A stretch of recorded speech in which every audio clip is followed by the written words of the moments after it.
은혜 아니면 살아갈 수가 없네.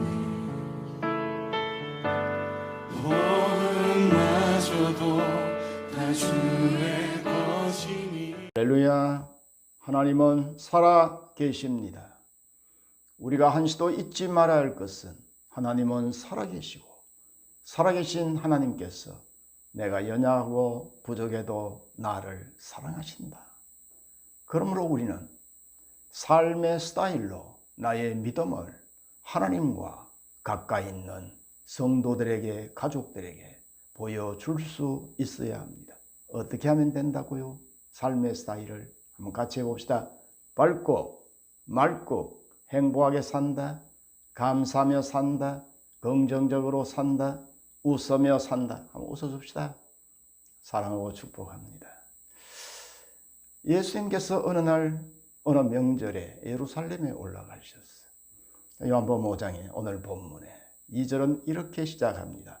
예루살렘에 있는 양문 곁에 히브리 말로 베데스다라는 못이 있는데, 베데스다의 뜻이 뭡니까? 배, 집이라는 뜻이죠. 헤세드, 은혜라는 뜻이죠. 합쳐진 합성어입니다. 자비의 집, 은혜의 집이란 뜻입니다. 하나님이 베푸시는 은혜가 있는 곳이라는 뜻으로 이 못의 이름을 지은 것 같습니다. 하나님을 표현할 때 많은 경우에 우리는 이렇게 표현합니다. 시편 145편 8절에 여호와는 은혜로우시며 자비하시며 노하기를 더디하시며 인자하심이 크시도다. 그런 은혜의 집이라는 뜻이죠. 그런데 베데스다 못을 잘 한번 보시기를 바랍니다. 천사가 물을 움직이는데 들어가면 누가 나와요? 다 나와요? 10명만 나와요? 1등한 사람만 낫게 된다는 거예요.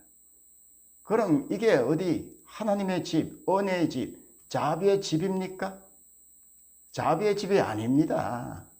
한 명만 낫고 나머지는 전부 다 더 큰 절망에 사로잡힙니다. 나는 안 되는구나. 아무리 해도 시간이 흐를수록 더욱 큰 절망을 느낄 것입니다. 자비의 집이 아니라 베데스다는 경쟁의 집이요, 절망의 집이요, 질투의 집입니다. 서로 1등하기 위해서 눈을 번뜩입니다. 못에 들어가려는 사람이 있으면 어떻게 해야 되겠어요? 바지가랑이라도 붙들어야 됩니다. 내가 먼저 들어가야 됩니다. 참 살벌합니다. 어디와 닮아있지 않습니까? 세상과 닮아있죠. 정글의 법칙이죠. 세상은 1등만 살아남습니다. 기업도 오직 1등 기업만이 살아남습니다. 그게 세상입니다. 끊임없이 1등을 추구하며 사는 삶은 참 피곤한 삶이죠. 피곤해. 오늘 38년 된 이 병자가 이 자비의 집인 베데스다에서 느끼는 그의 절망이 무엇입니까? 이 베데스다에 찾아올 때 마지막 희망을 걸고 찾아왔을 것입니다. 하나님의 자비가 있는 곳이야. 나도 그곳에 가면 치료받을 수 있겠지. 그러나 그는 이곳에서 더 큰 절망에 사로잡힙니다. 나는 경쟁해서 안 되는구나. 나는 저들을 이길 수가 없어. 내 몸으로. 나는 나고자야. 이것이 38년 된 병자의 한숨이요 절망이었습니다. 여러분들의 한숨과 절망이 있습니까? 무엇입니까? 코로나 사태로 난 안 되는구나. 혹시 절망하고 있지는 않습니까? 이름만 베데스다 자비의 집인 이 못가에 예수님이 찾아오셨습니다. 그리고 이 38년 된 병자에게 묻습니다. 내가 낫고자 하느냐? 내가 낫고자 하느냐? 이 질문 하나 속에 담겨져 있는 깊은 뜻을 우리는 알아야 됩니다. 예수님이 이 질문 속에 담은 뜻. 저 자비의 못이 아니라 내가 너에게 진짜 은혜와 자비를 베풀고 싶다는 것이죠. 저 못은 자비를 베풀지 않는다. 저 못은 자비와 은혜의 못이 아니라 절망의 못이다. 경쟁의 못이다. 은혜는 나의 것이다. 내가 주는 은혜를 받고 싶지 않니? 응? 주님이 지금 묻고 계신 거예요. 나 외에는 자비를 베풀 자가 없다 이 뜻이에요. 너가 치료받으려면 저 못이 아니라 너는 나를 바라보아야 한다. 나를 붙들어야 한다. 저 연못으로 너의 몸을 던지는 것이 아니라 내 마음을 내게, 예수님에게 던져야 한다는 거예요. 그럼 너에게 기적이 일어날 것이다. 나는 너를 치료해 줄 능력이 있다는 거예요. 이 물음 속에. 너 정말 원해? 내게는 모든 것이 가능하다. 38년 된 너의 병도 나는 치료해 줄 수 있다. 이 뜻을 내포하고 있는 거예요. 지금 예수님은 우리에게도 묻고 계십니다. 내가 낫고자 하느냐? 너 정말 원해? 이 말은 내가 바라보고 살아가고 있는 너의 베데스다는 뭐야? 묻고 계신 것이죠. 너가 1등 못해서 안달인 것은 무엇이냐? 묻고 계십니다. 예수님이 이 환자를 향해서 말씀하세요. 내 자리를 들고 걸어가라. 야, 그 순간 이 환자의 발목과 온몸에 새로운 힘이 들어오고 38년 동안 일어나 보지 못했던 이 사람, 그 자리에서 벌떡 일어났습니다. 연못에 들어간 것이 아니라 예수님의 말씀으로 일어났습니다. 이게 바로 자비요, 이것이 바로 은혜입니다. 사랑하는 성도 여러분, 가장 큰 하나님의 은혜 장소는 어디입니까? 십자가입니다. 십자가. 예. 보세요. 이 38년 된 병자를 치료하기 위해서는 말씀만 하셔도 되었어요. 예. 말씀으로 우주와 만물을 바꾸신 그분이. 그러나 지옥 갈 나를 건지셔서 구원해 주시기 위해서는 말씀으로 천지를 창조하신 그 능력으로도 말씀으로만 안 되는 거예요. 속죄가 필요했던 겁니다. 속죄. 예. 그래서 성경은 로마서 3장 23절 24절에 모든 사람이 죄를 범하였음에 하나님의 영광에 이르지 못하더니 그리스도 예수 안에 있는 무엇으로? 속량으로, 속죄로 이 뜻이죠. 말미암아 하나님의 은혜로 값없이 의롭다 하심을 얻은 자 되었느니라. 할렐루야. 나를 구원하시기 위해서 모든 것을 내어주신 장소, 최고의 은혜의 장소가 십자가입니다. 그 십자가를 내가 믿고 받아들일 때 내 인생에 부활의 능력이 나타나는 겁니다. 부활. 그래서 로마서 5장 8절에도 우리가 아직 죄인 되었을 때에 그리스도께서 우리를 위하여 죽으심으로 하나님께서 우리에게 대한 자기의 사랑을 확정하셨느니라. 보여주셨다는 것이지. 하나님의 사랑, 하나님의 은혜를 보여주셨다는 겁니다. 여러분, 한 1,000억 가진 사람이 있다고 칩시다. 그의 재산 1%는 얼마예요? 1%. 10억이죠. 코로나로 내가 어려운데 한 1,000억 가진 사람이 자기의 재산 1%를 내게 줬다면 10억을. 대단한 은혜입니다. 예? 평생 그 은혜를 감사하며 살 것입니다. 그렇지 않겠습니까? 예수님은 나를 구원하시려고 십자가에서 전부를 주신 거예요. 자신의 생명을 내어주신 거예요. 그러므로 십자가는 은혜의 극치요, 십자가는 자비의 최고의 봉입니다. 믿음이란 이 은혜를 깨닫고 사는 것입니다. 은혜는 경쟁이 아닙니다. 자비입니다.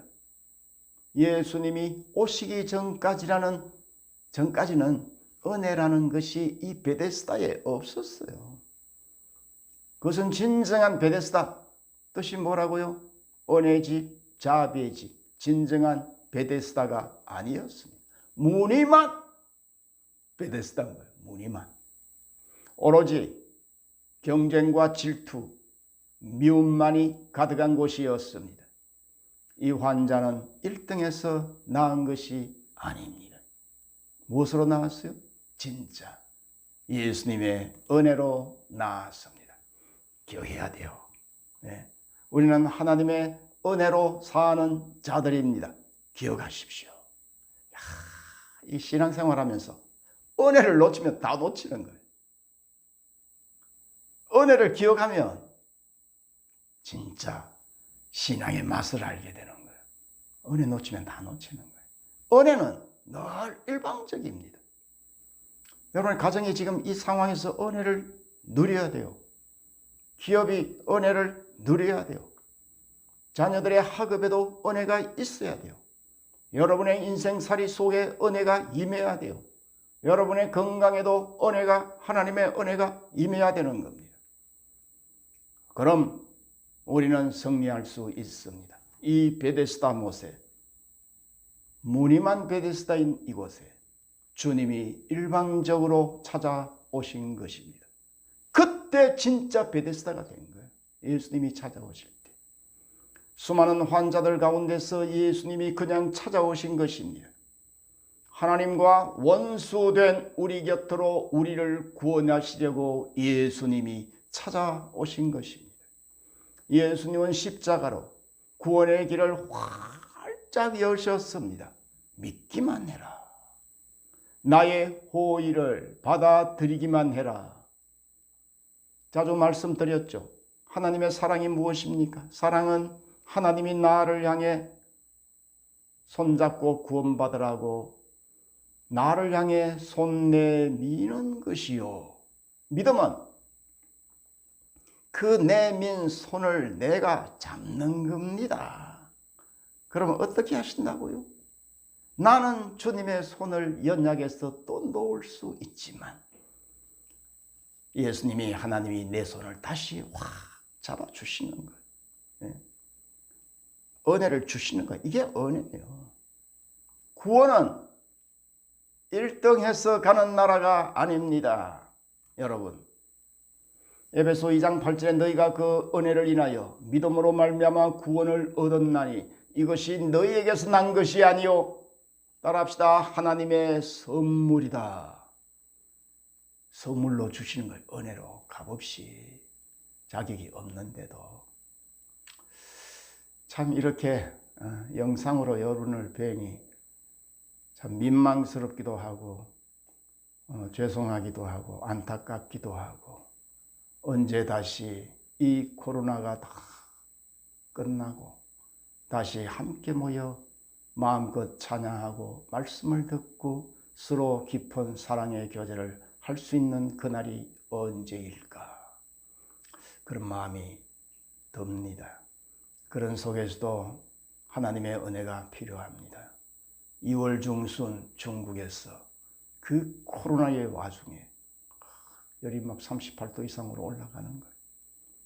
고열로 위험한 상황에서 저의 손을 잡고 강제적으로 이끌어내시고 열이 나면요 공항 통과도 안 되는 거예요. 하나님이 그 전날 밤 10시, 11시경에 말씀하시는 거예요. 나가라. 너무나 두려시. 허겁지겁 아침 비행기로 나오느라고 침대 불도 못 끄고 나온 거예요. 전기세가 몇 달간 그냥 똑같이 나온 거예요. 지금 껐지만 기적적으로 치료의 길을 열어주시고 순간순간 은혜를 주셔서 이렇게 건강하게, 아직 다 완전해진 것은 아니지만 거의 건강해진 몸으로 여러분 앞에 이렇게 영상을 촬영하면서라도 설교를 할 수 있는 이 은혜를 주신 것입니다. 요즘 생각하면 그저 이 죄인에게 베푸신 하나님의 은혜가 너무나 큽니다. 그 고백하며 살아가고 있습니다. 기억하십시오. 은혜는 값없이 주시는 겁니다. 하나님이. 이사야 55장 1절에 오라 너희 목마른 자들아 물로 나오라. 돈 없는 자도 오라. 너희는 와서 사 먹되 돈 없이 값없이 와서 포도주와 젖을 사라. 은혜는 공짜입니다. 구원은 단돈 구원도 받지 않습니다. 면죄부를 팔아서 구원을 사라고요? 그것은 복음이 아닙니다. 무엇을 했기에 주시는 것이 아니라 오직 믿음입니다. 믿음이 뭡니까? 은혜를 받겠다는 나의 결단입니다. 한 번 더. 믿음이 뭡니까? 하나님이 주시는 은혜를 받겠다는 그 사랑을 받아들이겠다는 나의 결단입니다. 주님이 내 미시는 손을 내가 잡는 것입니다. 믿음이. 이 환자 아무것도 주님께 드린 것이 없습니다. 그냥 일방적으로 주신 은혜입니다. 사랑하는 성도 여러분, 값없이 주시는 은혜와 도움을 받으세요. 부모는 자식에게 보상하는 것이 아니죠. 은혜를 주는 겁니다. 부모는. 특별히 하나님이 우리에게 먼저 주시는 은혜가 바로 말씀입니다. 말씀의 은혜를 받아야 돼요. 그 말씀이 내 삶을 바꿉니다. 기록된 말씀, 선포되는 말씀, 때로는 하나님이 강권적으로 말씀하실 때가 있어요. 나가라! 이러시는 거죠. 불가능한데요. 믿고 나왔더니 죽음의 계곡을 벗어날 수 있었습니다. 내 자리를 들고 걸어가라! 주님의 음성을 돌려주시는 겁니다. 그러므로 사랑하는 성도 여러분, 성도는 늘 하나님의 은혜 보호자 앞으로 나아가야 합니다. 히브리서 4장에 때를 따라 돕는 은혜를 얻기 위하여 은혜 보좌로 담대히 나아갈지니라. 기도하라는 뜻이죠. 베데스다 못은 율법입니다. 율법으로는 구원을 얻을 자가 없습니다. 진정한 은혜와 자비가 무엇인지 우리는 이 베데스다 못의 이 사건을 통해서 하나님이 우리에게 알려주고 계시는 겁니다. 예수님 자신이 바로 은혜를 주시려고 찾아오신 복음이라는 것을 본문은 보여주고 있습니다. 자, 두 번째, 은혜 반응하며 살아야 돼요. 우리는 은혜를 깨닫고, 우리말에 은혜는 돌에 새기고 원수는 물에 새기라는 말이 있는데 거꾸로 살고 있지는 않습니까? 거꾸로 은혜는 물에 새기고 원수는 돌에 새기고 있지는 않습니까? 주님의 사랑에 그 지고한 구원해 주신 날마다 은혜 베푸시는 그 은혜에 반응하며 살라는 거예요. 우리가 이스라엘 백성들은 늘 하나님의 은혜를 배신하며 살았습니다. 여러분, 왜 우리가 계명을 지킵니까? 구원을 얻기 위해서 지키는 것이 아닙니다. 하나님의 사랑과 은혜가 너무나 크기에 나도 반응하며 나를 사랑하면 나의 계명을 지키라. 하나님 사랑의 반응이죠. 이 엄청난 은혜를 경험하고 깨달으면 그냥 살 수가 없습니다. 반응하게 되어 있습니다. 이 환자에게도 뒤에 요한복음 5장 14절에 예수님이 이제 만나죠. 성전에서. 그 후에 예수께서 성전에서 그 사람을 만나 이르시되 보라 내가 나았으니 더 심한 것이 생기지 않게 다시는 죄를 범하지 말라 하시니. 반응하라는 거예요. 너가 받은 은혜에 반응하며 이제는 살아야 된다는 거예요. 저도 받은 은혜가 너무 커서 늘 더 정결하게, 더 깨끗하게, 더 정인으로 살고 싶은 그런 거룩한 이 욕심이 제 속에 있습니다. 자, 세 번째, 이제는 내가 있는 곳을 은혜의 집으로 나도 만들어야 합니다.